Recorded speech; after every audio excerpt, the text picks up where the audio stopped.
Minimalism is incredibly trendy at the moment.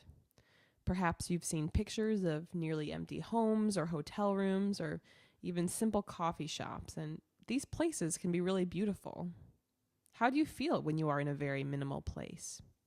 Do you feel relaxed, calm, a sense of peace? Now, think back to where you live. How do you feel about this place? Do you still feel calm and relaxed? Or do you feel stressed out or like there's this never-ending list of projects or errands that need to be accomplished? Do you ever feel like you are drowning in your stuff or that your stuff is in control of you? If so, you are definitely not alone. To get started today, I wanted to share a few statistics with you from Joshua Becker's Becoming Minimalist website, which has been linked to the blog post for this podcast. But first of all, there are an average of 300,000 items in the average American home. And even though the average size of the American home has nearly tripled over the past 50 years, still 10%, that's 1 out of every 10 Americans, rent a storage facility or off-site storage site. And I think this is just kind of staggering information that even though our home sizes have tripled on average, people are still in need of extra storage space. So there's clearly an issue here. Over the course of our lifetime, we will spend, on average, 3,680 hours, which is about 153 days of our lives, searching for misplaced items. And with that can be a variety of items, but things like your phone, keys, sunglasses, paperwork tend to be the most misplaced items. And I don't know about you guys, but there have been moments where I've been missing kind of important details, and it can be really stressful, especially if it's a more urgent matter. Americans are spending huge amounts of money on non-essential goods or things they don't need, $1.2 trillion annually. I can think of a lot of better uses with that kind of money. And in general, organization is a challenge for many people, as the current home organization industry is $8 billion per year and has been growing every year. So I guess my big question here is all this stuff in our lives worthwhile? Perhaps some of it is, but all of it? Likely not. And whenever you come to this realization in your life, perhaps you're going to move on to a maybe more obvious solution, the solution to declutter.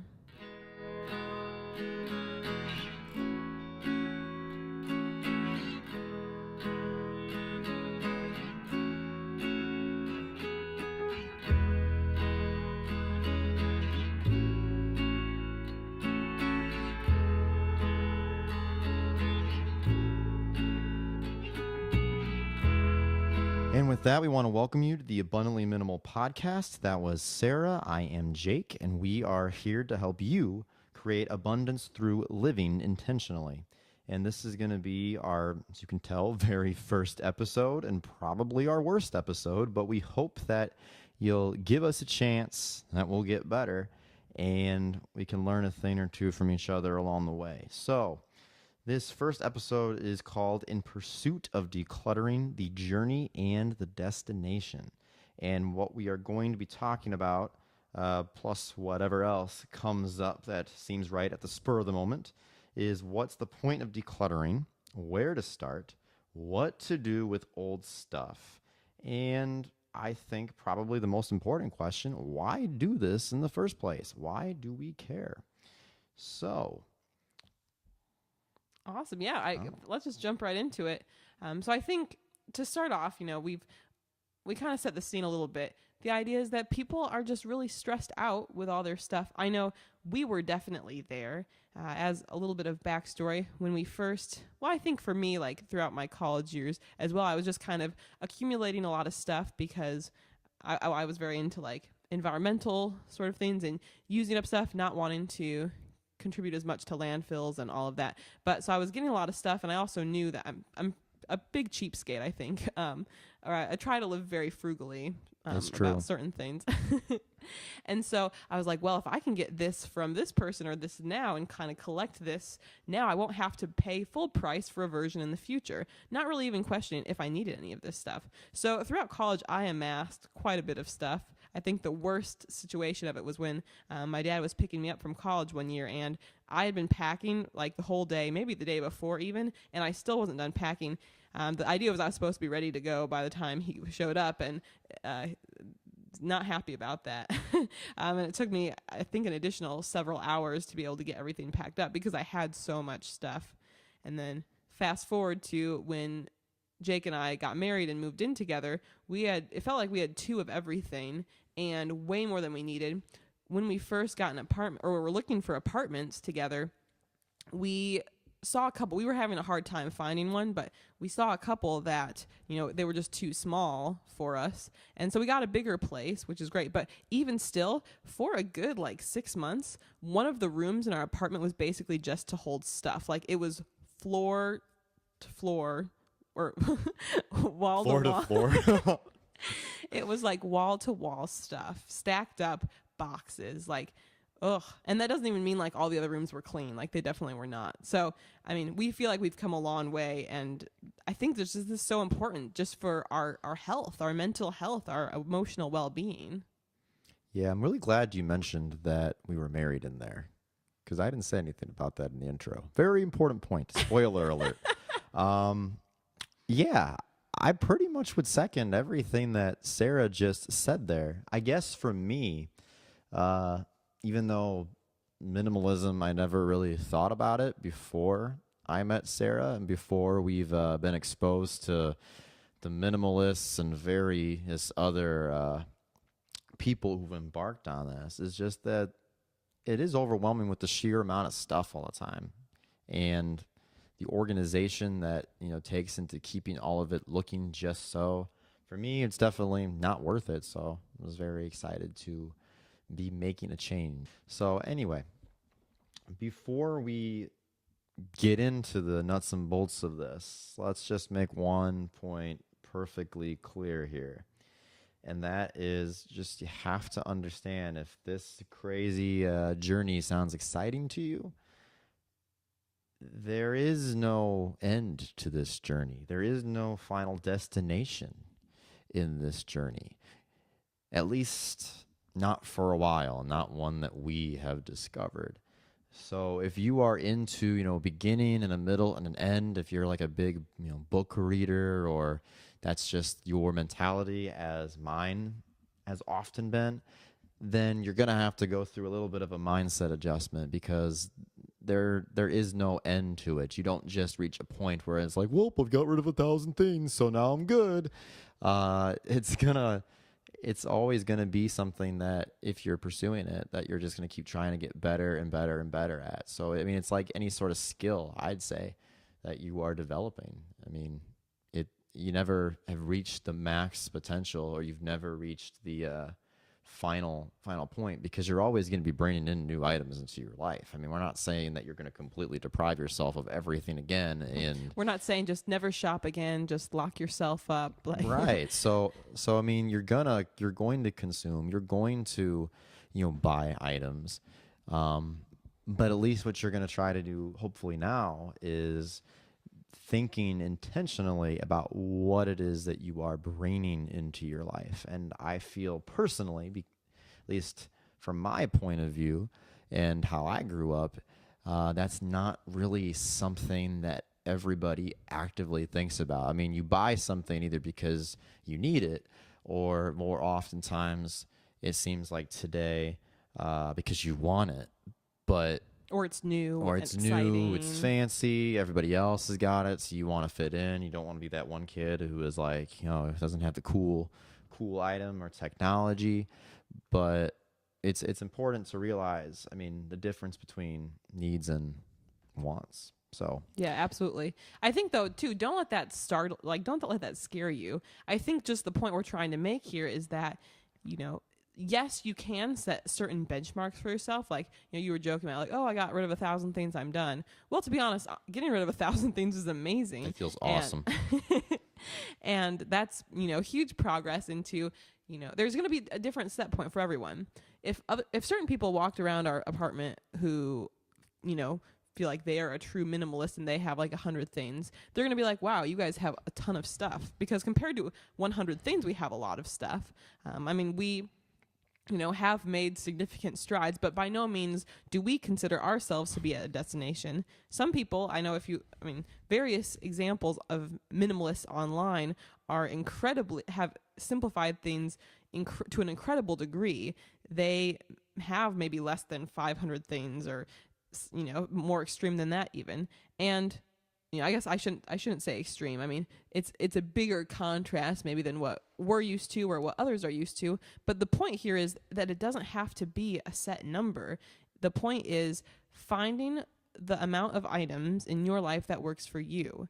And if you feel, wherever you are currently living, if you feel like you have more items that you can keep track of or take care of or clean or remember that you have even, then that might be too much for you.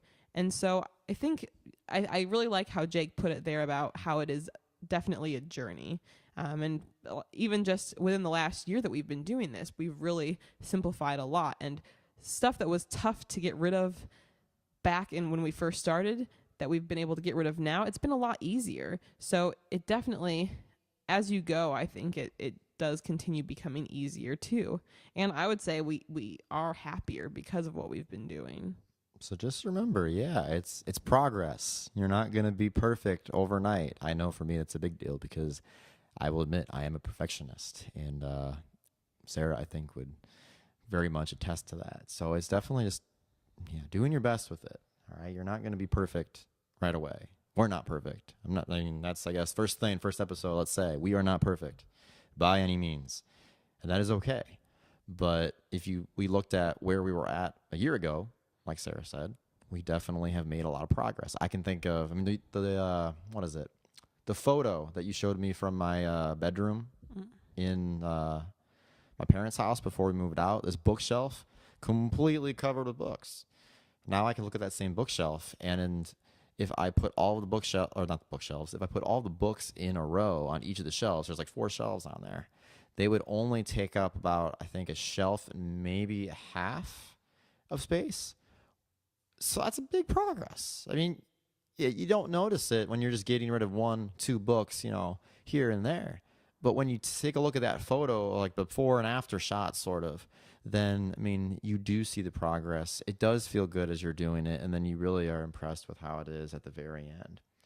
But I think we should go into how we start this whole thing, don't you? Yeah, absolutely. I do like the idea, though, just of, this wasn't our intention, but before and after pictures. I guess that's something we didn't really do, but if you found that bookshelf picture to be helpful.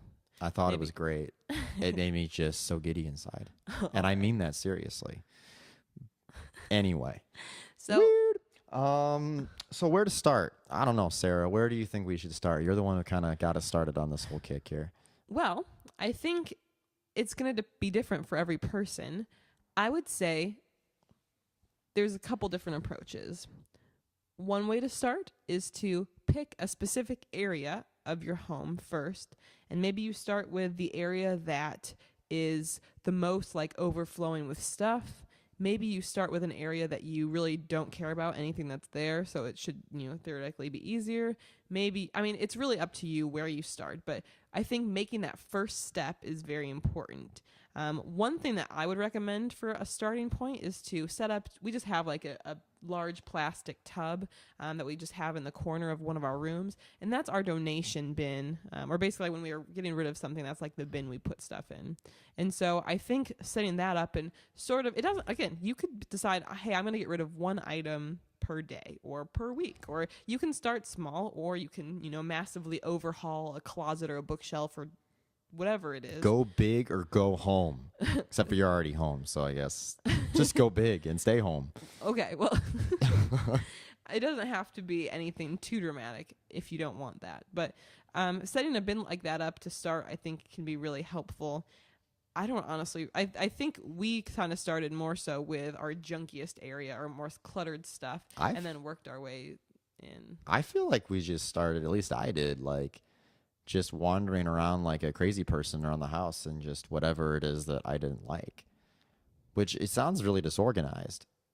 But I mean, if you're already disorganized enough anyway at the beginning, then I mean, it's not that big of a deal. But I mean, literally, if you have no other, like, if you're like me and sometimes you just can't focus on one place at once, um, or I guess you can, but then you decide that you're tired of that one place and then you just feel really, really upset, just go run around your house and just like get rid of everything that, is really easy for you. So I feel like that's what I did at first. I just kind of wandered around, like, what clothes do I have that I don't like? Oh, they're gone. Okay, what books do I have that I don't like? Oh, okay, they're gone. One And thing though that's important to say with that is, yes, maybe you felt like things were easy for you, but there are definitely some roadblocks and challenges you get to do. And I don't think we're not trying to say that it's just a joke, like it's so easy. I mean, there are very real attachments, both sentimental and practical. I think we have to the item. So I don't. I mean, well, yeah, but I mean, at least at first, that's why I start with the stuff that like literally means little to you. I'm sure that there's at least, even if it's just like one item, maybe there's a few items that you've been thinking about anyway that you don't really need. And maybe that's what you do the first day. You just get rid of those items and you work your way toward the ones that start meaning more and more and more. No, like Sarah, like you said, I mean, the ones that we're getting rid of now are definitely a lot harder.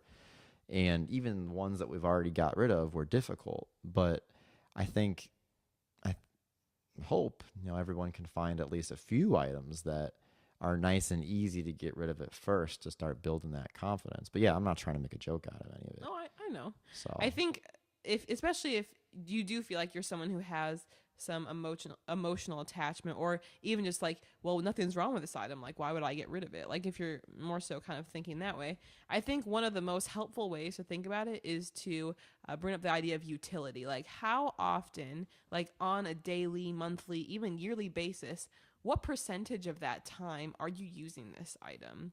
And when you start to do that, you realize how little you actually use things. I mean, some of the larger items, like a bed, if you're getting enough sleep, maybe you're using the bed around, 30% of your day, you're using your bed. Or maybe your car, if you think about, for let's round up for me, like if I'm in the car an hour a day total, that's a good, like, not even 5% of my day I'm in the car. And so when you think about those are like big items, imagine like if you've got 30 different outfits. The average woman has 30 different complete outfits. You're only assuming you wear each of those outfits once during the month, which I'm going to be honest, I typically wear very similar stuff for a lot of the time. Yoga pants, what? there's, yes, lots of yoga pants. Or the same yoga pants pair. Sorry. All right. Well, it's good. You're using your stuff. You're getting utility out of it. Yeah. But the idea, I mean, when you start to kind of do the math, you realize how the vast majority of stuff, unless you're really like a super like user of, well, actually that sounds weird. The majority of your stuff you're going to start to realize hardly gets used at all when you look at the timing of it. So when you think about it from that way, it's like, okay, especially have you worn this in the last, 100 days, last 6 months? Yes or no? Or will you wear this in the upcoming 6 months, or whatever the number is for you? And if you think the answer is no, or if you're going to look at it or use it for something, then you probably don't need it. Or another way you can think about it is, because I know this happened to me, and still, like I said, we're making progress here, so it still does from time to time. If you look at an item and you're like, man, I do not want to wear this today. And then if, like a week later, you're trying to decide what to wear and you come across that same item and over again, you're like, man, not today. Maybe another day. Well, maybe another day in like a month. Well, maybe another day in another couple weeks. Then maybe it's time to consider getting rid of that item. Because if we're all going to try to hold on to what we actually need and we like, well, then by default that means we can't hold on, or we shouldn't hold on to whatever it is that we don't enjoy wearing, or that we don't enjoy using, or that just sits there in the drawer and never gets picked up. So I think that's another way at least for me that I think about it is if there is like a, well, let's say with clothing again, an item of clothing that I am avoiding wearing all the time, well, then why not just get rid of it and just have room for the clothes that I actually do enjoy? Absolutely. And then if you are, to make it a little easier, I think looking into more information about our stuff can be really valuable. So thinking of, well, what is this made out of? How was this made? It's a great way to eliminate items. What are things you're trying to avoid? And so we found that to be really helpful. I know we're bringing up clothing several times, but I think for many people, the clothing area might be a great place to start. But just looking at what clothes are made out of can be a deciding factor. Certain fabrics are more sustainable, more health conscious, maybe more ethical than others. And so, personally, that's something that's of value to me. I'm trying to live a more sustainable life and a more ethical life. And so, if that's something that resonates with you, then maybe that's a great way to start too. So, with that, as you start collecting old stuff, what do you do with it? Because I think that's also can be a frustration, especially if you think that like, wow, I'm getting rid of all this, I don't want to just add it to the landfill, which I'm definitely there with you. But there's a couple options that we found to be particularly useful, and to be honest, it might just take a little research. We are currently living in rural Illinois, so we probably don't have as many options as maybe you do, wherever you are listening from. And I think some of this is just kind of researching what's in your area. But as far as the general categories, you could sell your stuff. That's always, I think, the ideal option, because then you can get some financial value back, as well as someone else who wants that item can purchase it. You can donate your stuff, which is also really great because even though, when you do more research about certain donation organizations, unfortunately not everything is always, going straight back to the community, but it can be a better start than just sitting there doing nothing in your house. Or then unfortunately for some items, maybe they do need to be disposed of. So, or they could be recycled or whatever.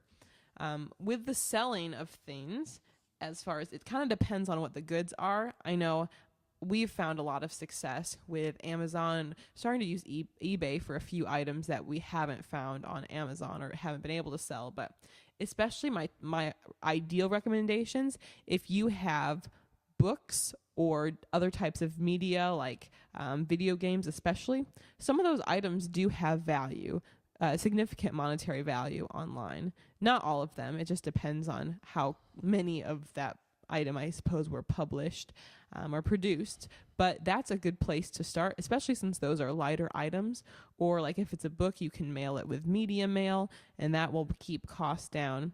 There's also, especially with clothing, if you do have nicer clothing, there are different organizations where they'll buy back some of your clothing, even some online ones where you can trade things in, and it's a really cool setup. I know personally most of the stuff that I have clothing-wise that I've gotten rid of hasn't been like nice enough like brands, I guess. I mean, Goodwill is my favorite store. And no shame in that at all. But even like when I was buying clothing, it'd be like Target and Kohl's. So nothing really, like if you buy nice stuff or you have nice stuff, then that definitely could have some value if you're buying it back. And for donations, I'd encourage you to check out local organizations. I know in where we live in rural Illinois, we've got Goodwill and a Salvation Army, and we have contributed to both of those places before. In some cases, maybe it's not, as ideal as certain other charities and whatnot, but again, better in our eyes at least than direct landfill. So that's where you'd want to do some research about your own belongings and area. Well, yeah, one other suggestion that I would add to what Sarah said is if you're going to sell something, make sure that it's actually worth your time to sell. We like to follow, for us, we call it, the $5 rule.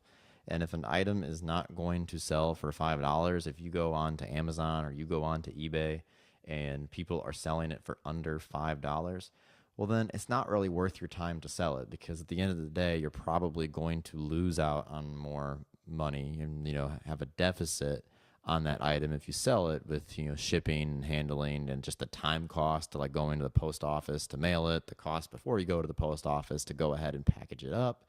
So if it's not going to give us at least $5, if people are selling it for less, then we just feel like it's not worth our time. So that's one, I guess, additional suggestion I'd make for the selling part. The other part is that if you're selling, I mean, is your purpose ultimately to get the most profit out of your items, or is the purpose to ultimately get rid of the item as fast as possible? For us, it tends to be, I mean, obviously we're not trying to, just completely, get rid of it for nothing if we're going to go that route. But at the same time, our goal is to try to get rid of this stuff, more or less as quick as possible.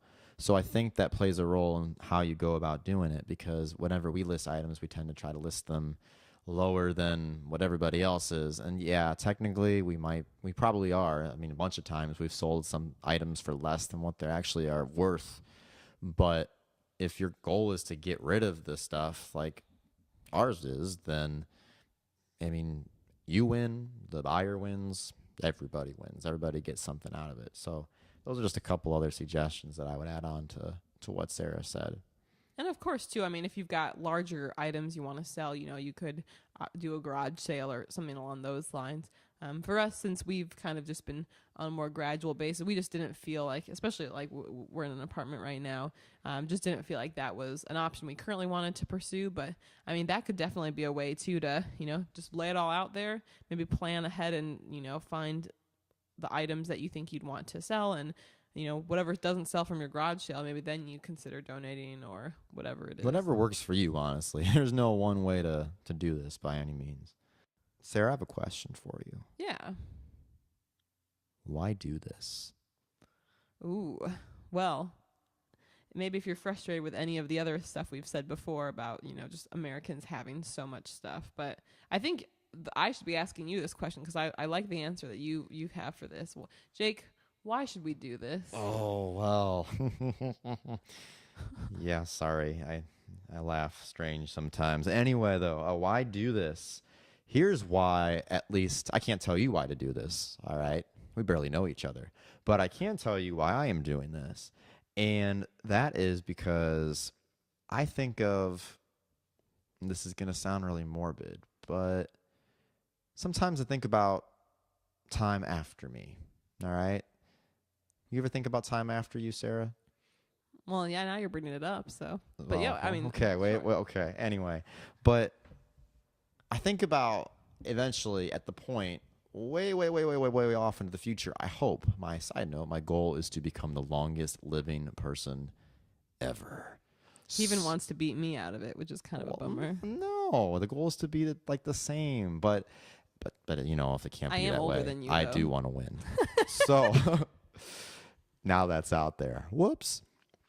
But what I do, to getting back on the actual point, what I do honestly think about is that eventually when I do pass away, whether it is, over 100 years from now, or whether it is after this podcast going out of style after one episode, people are going to have to go through my stuff. And that's something that I think for just about everybody, whether, you own 100 items or you own 300,000 items, like the average American household, like Sarah mentioned earlier from Joshua Becker's website. Someone has to go through your stuff. And maybe it's as simple as, and not really simple, but like it gets sold through like an estate sale or something, right? But oftentimes it's probably going to be, could be your spouse or significant other. It could be your child or children. It could be your grandchildren, nephews, nieces, friends, whoever it might be. And this is how I think about it is that if you do not pick up after yourself in your life, someone else will. And that's not meant to be a positive, like, well, I can get away from my responsibility of, being neat. I don't mean that, but someone's literally going to have to go ahead and go through everything that you've collected for X number of years that you have lived if you do not take the time to go through that yourself. And I know that for me, we don't have children at this point, but we're hoping to in, a couple of years. And what I don't want to leave behind for me personally is I don't want to get to a point where I've collected and amassed so much stuff that, it all, hopefully if I have all of it, it means something to me, but get to the point where I've collected so much in X number of years that I've lived that when eventually I kick the bucket, that Sarah, if she still, has outlasted me, if Sarah and children, friends, whoever have to go ahead and, pick up my crap, so to speak, because it's hard enough when you've lost a loved one, and to then have to go through everything that, has sentimental value and is attached to this person. To me personally, my own thought, that just, adds insult to injury.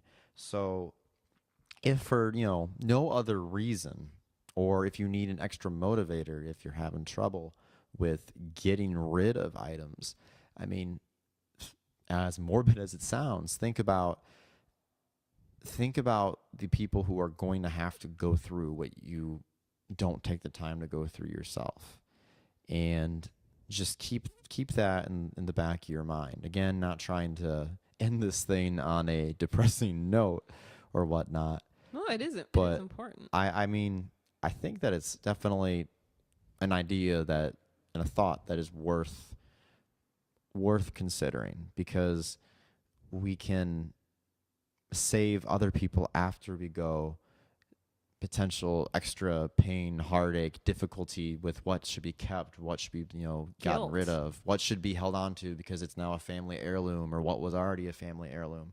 And not saying you can't have family heirlooms, or I have some myself, but just trying to make that process as easy as possible. And for you in your own life right now, while you are still alive and breathing and competing against me to be the longest living person in the world, just making it easier on yourself. It's one less thing for you to think about. There's so many decisions and so many thoughts, I feel like, that go on, for us every single day.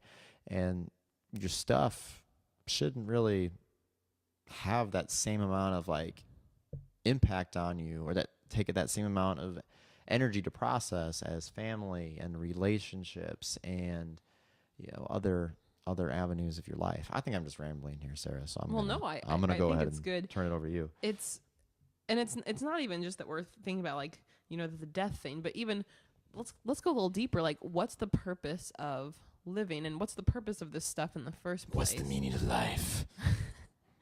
So I think that for me, my goal in life is to I've got a lot of goals in life. We're gonna get to goal setting in a future episode. Whole episode on Sarah's goals. not on my goals, but just on effective goal setting. And Sarah's goals. She can't help but tell you her goals. Okay. Any conversation. Anyway. We're trying to have a serious conversation. And this is real talk. So too. But go ahead. All right. But anyway, the idea is that, or at least I think in life, my goal is not to see, okay, well, whoever, how do you win life? Are you trying to have as many items? Is that how you win life? When you die, you have I don't know, 1 million items. It's that 300,000, that's the average. So for every person that has 100 items, there's someone who has way more, 600,000 items or something. What do you even do with 1 million items? That's just stresses me out so much.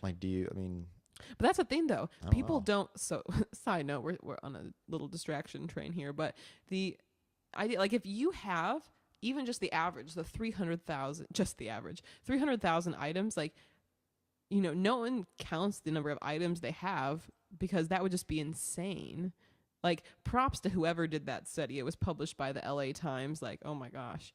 But we've started counting some of our items, and that was a while ago. So we've gotten much better because our goal is to have 3,000 items or less. Again, that's not, some people might say that's not minimalist enough, but we figure if we're 1% of what the average household has, that's pretty good. We will have kids too in the future, so there will be items there additionally. But anyway, it's the point of life, in my opinion, is not about acquiring the stuff.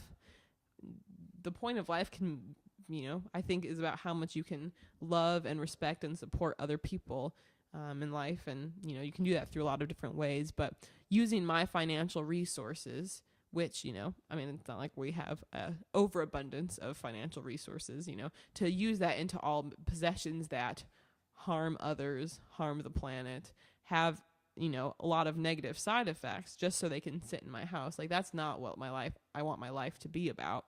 And so even if, you don't really care if someone else has to take the time and go through your stuff in the future, it's like, I mean, I just think about, like, what's the point of all that? Especially if you're on the younger side too and you are going to be moving in your life. I think it's easy if you've been living in the same house for years or for decades even, because you don't have to go through the physical process of packing things up. But I don't know. I think it's definitely a challenge, but hopefully a worthy challenge at that. So we'd love to hear from you. I know this is our very first episode, but we'd love to hear from you. What did you think about this first episode? Do you feel like you want to declutter more in your life, or do you want to minimalize and simplify some things in your life? If so, where do you want to start? Oftentimes, we have more successful outcomes if we share our plans with someone else. So if you want, we'll be those people for you. Tell us what you're going to start with if this message resonates with you. And we're fairly new to the whole podcasting scene, but we'd love to have you subscribe to the podcast if you want. This is going to be a weekly podcast, and if you liked it, we'd love to, or even if you didn't like it, we'd love for you to give us a review of it. So any feedback, positive or not so much, is definitely welcome as we get started here. So just let us know what you think, for sure. Absolutely. So thank you so much for listening. Once again, we are Abundantly Minimal, and more details and other resources that were mentioned in today's episode will be available at abundantlyminimal.com. Thank you guys so much. Take care, everyone. See you next time.